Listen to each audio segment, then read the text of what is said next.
Welcome to another episode of Iron Science Boxing. I'm your host, Iron Levant. Let's get right into it. So let's go ahead and we're going to talk about this uppercut, man. A very underused punch in boxing. I don't know, these guys like to shy away from it in the sport. Some guys are really comfortable throwing the punch, and a lot of other fighters aren't that comfortable throwing it. And that's because you're probably not training to throw it. So, in boxing, we know like styles make fights, right? You hear that all the time, and it's true. We're talking about in the sport of boxing, not in real fights. We're talking about boxing. Also, a lot of guys do not throw uppercut from the lead hand. So, if you say that, they start thinking maybe, well, how you throw uppercut from the lead hand? You're thinking from like a far distance. Jab distance away from your opponent. Throwing a jab from that distance, absolutely not. When you get in close, especially with guys who have the high guard, right? If he's coming towards you, you're stepping in. When you step, you could come with the uppercut, right? Don't plan it, practice it. So when a fight develops organically, you'll know when to do it. Like, fighters subconsciously develop feelings with their opponent, and they pretty much know what they're about to do. So you have to be in shape, have great stamina, right? Because that punch, even though you don't have to throw it hard, it comes with a lot of the way how it comes is very unexpected. Your opponent doesn't see it coming.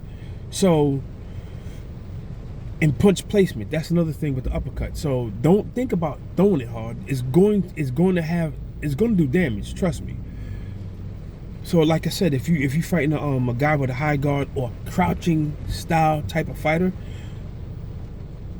the uppercut is real effective, especially if you lead it with a double jab, right? You blind your opponent, or if you're in close already and you're almost like in a clinch, you have one hand free. If you know how to double, like do a hook uppercut, right?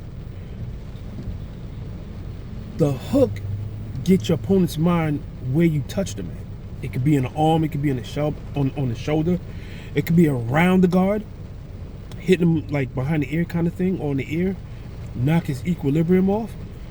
When you do that, boom, you shoot up at the uppercut, right? The uppercut from the rear hand. However, the one that nobody never expects is the uppercut from the lead hand. Foot placement, positioning is very important. This is why you have to practice it. And I mean practice. So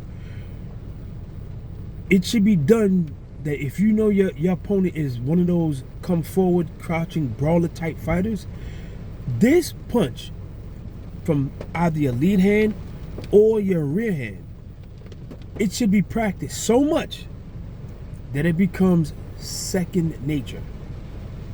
Boom, it just happens. You're going to know when to do it, right?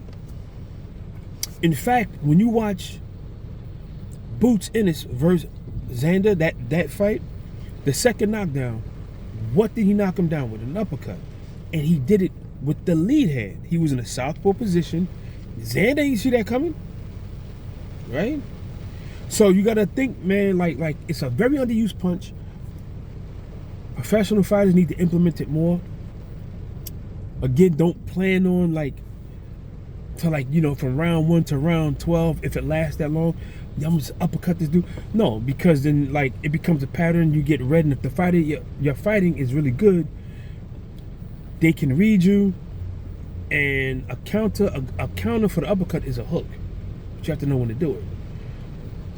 And it's rarely a failure because people, like I said, really don't see that punch coming. And unless you're trying to throw from like 18 feet back there somewhere, like he's gonna see that coming. So that'll be my take on the uppercut. As I go along, I will touch more and more on the same tools, more in depth. But I'm gonna keep it right here for this video. And when I see you guys again, I will be talking about bridging the gap, because that'll help you get you to use your tools more in a fight, right? A lot of guys don't know how to bridge the gap. You see them following their opponent around the ring. They don't know how to cut the ring off. they don't know how to bridge the gap. So we'll get into it when I see you guys in the next one, man. Until then, take care. I'll see you in the next one.